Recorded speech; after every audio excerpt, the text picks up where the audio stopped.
معزز سامعین، سورہ آل عمران کی آیت نمبر 26 اور 27 سماعت فرمائیں۔ آقا علیہ الصلوۃ والتسلیم نے فتح مکہ کے بعد جب مکہ فتح ہوا تو آقا علیہ الصلوۃ والتسلیم نے اپنی امت کے لیے ایک خوشخبری عنایت فرمائی کہ انشاءاللہ العزیز میری امت ملک فارس یعنی فرانس، پرتگال اور روم کو فتح کرے گی۔ جیسے ہی آقا علیہ الصلوۃ والتسلیم نے یہ فرمایا تو دو جماعتوں نے اعتراض کیا، یعنی آقا کے سامنے نہیں، پیچھے جا کر کہا کہ کہاں ملک روم اور ملک فارس، اور کہاں یہ محمد اور ان کا چھوٹا سا لشکر۔ مکہ کو فتح کر لیا تو یہ سمجھ بیٹھے کہ دنیا کی بڑی بڑی طاقتوں پر بھی یہ حملہ کر لیں گے اور جیت لیں گے۔ آقا علیہ الصلوۃ والتسلیم کو اللہ تبارک و تعالیٰ نے آگے کیا ہونے والا ہے وہ عطا کیا تھا، جس کو علم غیب کہتے ہیں۔ آقا علیہ الصلوۃ والتسلیم نے اپنے علم غیب کی بنیاد پر آگے کیا ہونے والا ہے وہ بتا دیا۔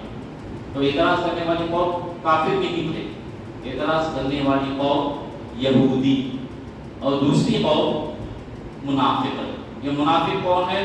یہ وہی ہے جو رسول اللہ صلی اللہ تعالی علیہ وسلم کا کلمہ پڑھتی تھی اور قرآن بھی پڑھتی تھی، قرآن سنتی تھی، آقا علیہ الصلوۃ والتسلیم کے ساتھ چلنا پھرنا، اٹھنا بیٹھنا، مصافحہ کرنا یہ سب کرتی تھی، لیکن دل میں ایمان نہیں تھا۔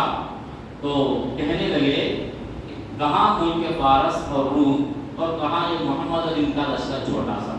تو اللہ تبارک و تعالیٰ نے سارے صحابہ کے لیے یہ نصیحت فرمائی کہ جب یہ لوگ تم سے اس کے بارے میں کہیں گے کیا کہاں ملک فارس ہے اور کہاں روم ہے اور کہاں تم ہو، تب ان کے سامنے اس انداز سے اللہ تبارک و تعالیٰ کی بارگاہ میں دعا کرنا۔ یہ دعا کرنے کی وجہ یہ ہے کہ یہ ساتھ میں رہتے تھے نا، یہودی تو بالکل آتے نہیں تھے، لیکن جو منافق تھے صحابہ کے ساتھ نماز پڑھا کرتے تھے، تو اس وقت دعا کرنے کی یہ تلقین اللہ کے رسول نے اپنے حبیب صلی اللہ تعالی علیہ وسلم کو اللہ نے یہ فرمایا کہ دعا کرو تو ایسے کرو، کیسے کرو سن لیجیے۔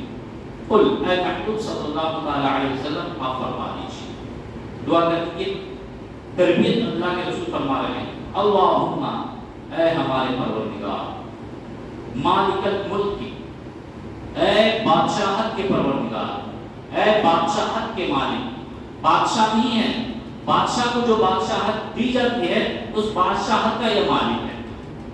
اے اللہ تبارک و تعالیٰ، اے ہمارے پروردگار، تو بادشاہت کا مالک ہے، تو تل ملک من تشاء، تو جسے چاہے اسے سلطنت عطا فرمائے، وتنزع الملک ممن تشاء، اور جس سے چاہے اس سے تو سلطنت چھین لے۔ یہ سمجھ رہے ہیں کہ ان لوگوں نے فارس کو قائم کیا، ان لوگوں نے روم کو قائم کیا۔ اچھا، روم اور فارس کا ایک تذکرہ ہے، اس کو بھی ذرا سنیں۔ اس کی وجہ یہ ہے کہ ساری دنیا میں یہ جو دو ملک تھے بڑے طاقتور، جنگجو کا ان کا جو سسٹم تھا بہت زبردست ٹیکنالوجی والا تھا، اور اتنے زبردست اور محفوظ علاقے میں رہا کرتے تھے، چاروں طرف سے کہیں سے بھی کوئی دشمن حملہ کرنا چاہے، حملہ پر حملہ کرنا چاہے، ان کا حملہ کامیاب نہیں ہوتا تھا۔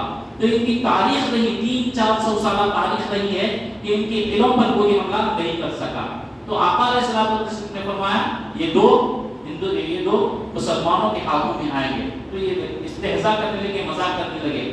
تو اللہ تبارک و تعالیٰ نے فرمایا آپ کے لیے بھی اور آپ کے صحابہ کے لیے بھی ہدایت ہے کہ دعا کریں تو ایسا کریں، وَتَنزِعُ الْمُلْكَ مِمَّن تَشَاءُ، اور جس سے چاہے اس سے بادشاہ تو وہ چھین لیتا ہے، وَتُعِزُّ مَن تَشَاءُ وَتُذِلُّ مَن تَشَاءُ، تو جسے چاہے اسے عزت عطا کرے اور جسے چاہے اسے ذلیل کرے۔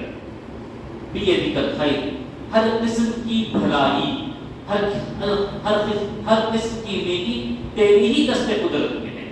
اِنَّکَ عَلَىٰ كُلِّ شَيْءٍ قَدِيرٌ، بے شک تو ہر چیز پر قدرت رکھنے والا ہے۔ پھر آگے دوسری آیت میں فرمایا تُولِجُ اللَّیلَ فِی النَّہَارِ وَتُولِجُ النَّہَارَ فِی اللَّیلِ، اس کی طرف ذرا غور سے تیری وہ ذات ہے اگر تو چاہے تو دن کے حصے کو رات کے حصے پر بڑھا دیتا ہے اور رات کے حصے کو دن کے حصے پر بڑھا دیتا ہے. یہ کیا ہے؟ یہ ہے کہ کبھی کبھی دن بڑا ہو جاتا ہے اور کبھی کبھی رات بڑی ہو جاتی ہے. گرمی کے موسم میں دن بڑا، سردی کے موسم میں رات بڑی، دن چھوٹا. تو یہ جو کیسے ہوتا ہے، یہ ہوتا کیسے؟ ہم اتنا سمجھتے ہیں کہ سورج کی گردش کی وجہ سے ہوتا ہے، بلکہ یوں کہو زمین کی گردش کی وجہ سے ہوتا ہے. حقیقت میں زمین گردش نہیں کرتی، سورج گردش کرتا ہے. اس کا بھی تذکرہ آئے گا انشاءاللہ سورہ یاسین میں آپ کے سامنے رکھ دیا جائے. لیکن یہ جو دن کا زیادہ ہونا، چند دنوں میں یا چند مہینوں کے لیے رات کا زیادہ ہونا، یہ کس کے دست قدرت میں ہے؟ کہ اللہ تبارک و تعالیٰ کی دست قدرت میں. تولج اللیل فی النہار وتولج النہار فی اللیل وتخرج الحی من المیت وتخرج المیت من الحی. تیری وہ ذات ہے تو زندے کو مردے سے نکالتا ہے اور مردے کو زندے سے نکالتا ہے. اس کا بھی شان نزول ہے. اس کی مطلب سنیے، انسان زندہ ہے. اس زندے کو اللہ تبارک و تعالیٰ نے کیسے بنایا؟ ایک مردے سے بنایا. وہ مردہ کیا ہے؟ ہمارے جسم سے جو نطفہ نکلتا ہے وہ نطفہ مردہ ہوتا ہے. ہاں بھائی، 12 ہفتوں کے بعد یا 13 ہفتوں کے بعد اس میں روح پھونکی جاتی ہے. تب تک وہ کیا ہوتا ہے؟ مردہ ہی ہوتا ہے، جمع ہوا خون ہوتا ہے اور آگے چل کر یہ ایک گوشت کا لوتھڑا بن جاتا ہے. ابھی اس کے اندر حرکت نہیں ہوتی. 12 یا 13 ہفتوں میں اس کے اندر کیا آ جاتی ہے؟ جان آ جاتی ہے. جان آنے سے پہلے مردہ ہی ہوتا ہے. اب اس مردے کو زندہ کون کرتا ہے؟ اللہ تبارک و تعالیٰ سے. اسی طریقے سے آپ دیکھیے مرغی جب انڈا دیتی ہے تو انڈے میں روح نہیں ہوتی، انڈے میں روح نہیں ہوتی، لیکن خدا کی قدرت جب وہ چاہتا ہے تو اس کے اندر روح کو ڈال دیتا ہے، زندہ کر دیتا ہے. آپ صرف مرغی کو نہ دیکھیں، مرغی اس کے اوپر بیٹھتی ہے، حرارت اس کو ملتی ہے، تب جا کے وہ بچہ بنتا ہے. یہ تو مرغی کا ہے. کئی جانور ایسے ہیں انڈا رکھ کر چلے جاتے ہیں. جیسے مگرمچھ کو لے لیجیے یا ہمارے زمانے میں تانبے کو لے لیجیے، تو اس کے اوپر بیٹھنے کے لیے کیوں نہیں بیٹھی؟ وہ اپنے انڈوں کو حفاظت کے لیے بالوں میں لا کر رکھ کر دبا کے چلی جاتی ہے. تو وہ مردہ ہے، وہ مردہ ہے. خدا جب چاہتا ہے تو سب کو اگر بنانا چاہے سب کو زندہ کر دیتا ہے. تو اللہ تبارک و تعالیٰ نے یہ ہدایت کی، یہ تربیت کی کہ صحابہ تم جب بھی ان لوگوں کے سامنے دعا کرو تو ایسے کرو. کیسے کرو؟ تخرج الحی من المیت وتخرج المیت من الحی. اب کانٹے پڑے رہتے، ہم سمجھتے ہیں یہ کانٹے ہیں، کانٹوں میں جان نہیں ہوتی. جیسے ہی ہوا چلتی ہے، ٹھنڈی ہوا، بارش کی تھوڑی حرارت مل جاتی ہے تو وہ کانٹے درخت بن کے زمین کا سینہ چیر کر باہر آ جاتے ہیں. کون کرنے والا ہے؟ یہی پروردگار ہے. وَتَرْزُقُ مَن تَشَاءُ بِغَيْرِ حِسَابٍ. تو جسے چاہتا ہے بے حساب کھلاتا ہے، پلاتا ہے. ایک بات ہوئی، دعا کرتے ہیں. پھر آگے صحابہ اکرام کے لیے اللہ تبارک و تعالیٰ نے تلقین فرمائی. اسے صحابہ نہ سمجھے، ہر مسلمان کے لیے یہ قاعدہ ضروری ہے. وہ کیا سنیے، یہ ذرا خاص ہے. لا يتخذ المؤمنون الكافرين اولیاء من دون المؤمنین. اے مسلمانوں، اے مومنوں، تم مومنین کو چھوڑ کر کسی کافر کو اپنا دوست نہ بناؤ. یہاں دوست کا مطلب یہ کہ سردار نہ بناؤ. سردار اگر تم کسی کافر کو بناؤ گے تو کیا ہو جائے گا؟ تم آہستہ آہستہ ان کے سامنے جھکنا شروع کرو گے. وہی بات آگے آ رہی ہے. وَمَن يَفْعَلْ ذَلِكَ فَلَيْسَ مِنَ اللَّهِ فِي شَيْءٍ إِلَّا أَن تَتَّقُوا مِنْهُمْ تُقَاةً. جو کوئی بھی ایسا کرتا ہے تو وہ اس کا تعلق ہم سے اب نہیں رہا. ہاں اتنا ہے کہ وہ جس کو بادشاہ بنایا ہے یا جس کو بڑا بنایا ہے دن بدن اس کے سامنے جھکتا ہوا جاتا رہے گا. یہی چیز ہے جب اسلام کی حکومت ختم ہو گئی، مسلمانوں نے بڑے بڑے چودھریوں کا حلقہ بغوش ہو کر ان کو بڑا بنا کر جیسے ہی کام کرنا شروع کیا. آہستہ آہستہ آج ہم دیکھ رہے ہیں ہماری میجارٹی ہونے کے باوجود بھی جب وہ کچھ کہیں گے ان کی بات ماننی پڑے گی.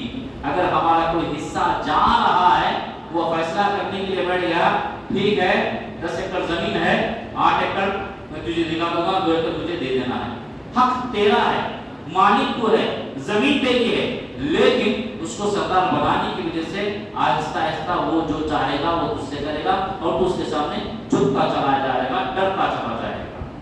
تو معزز سامعین، ان 2 آیتوں میں اللہ تبارک و تعالیٰ نے اللہ تبارک و تعالیٰ کی قدرت کو ظاہر کیا، پھر ہمارے لیے تلقین فرمائی کہ تم جتنا ہو سکو اپنے دوست کا حلقہ مومنین کے رکھو، اور جس کو بھی تم سردار بناؤ گے وہ مومن ہونا، اگر وہ مومن نہیں ہے تو فیصلہ اسلام کے خلاف کرے گا، کیونکہ مومن ہی اسلام کا درد سمجھ سکتا ہے، مومن کے علاوہ جو کوئی بھی ہو وہ اسلام کا درد نہیں سمجھے گا۔ اس کی ایک فطری چیز یہ ہے، سب سے آخر میں آنے والا مذہب وہ اسلام ہے، اس سے پہلے یہودیت تھی، اس سے پہلے کفر تھا، اس سے پہلے عیسائیت تھی، ان لوگوں نے کئی 100 سال تک زمین پر راج کیا، لیکن جب اسلام آیا اللہ تبارک و تعالیٰ نے اس کو اتنا بڑھایا کہ ساری دنیا میں اسلامی پرچم لہرانے لگا، اب ان کو بغض آ گیا، جلن محسوس ہونے لگی، کسی طریقے سے اسلام کو دبایا جائے۔ یہ آج بھی چل رہا ہے، یہ نہ سمجھنا کہ ایک جگہ کا واقعہ تھا، ایک دور کا واقعہ تھا، ایک سٹوری تھی، نہیں، آج بھی اگر آپ سیاسی نقطہ نظر سے، یہ سیاستدان بیٹھے ہوئے ہیں ان کو معلوم ہے، سیاسی نقطہ نظر سے دیکھیں گے تو پتہ چلے گا کہ ہم کون تھے، پھر ہمیں کیا بنا دیا گیا، ہمارے بچوں سے جو حقوق حکومت کی جانب سے ملنی چاہیے وہ آہستہ آہستہ چھینی جا رہی ہے۔ آئیے اللہ تبارک و تعالیٰ تجھے ان آیات کا صدقہ ہے مولا، تو ان آیات کا صدقہ ہے عطا فرما، اے اللہ تبارک و تعالیٰ مومن پاک کو مضبوط اور طاقتور بنا، اے اللہ تبارک و تعالیٰ ان سب کو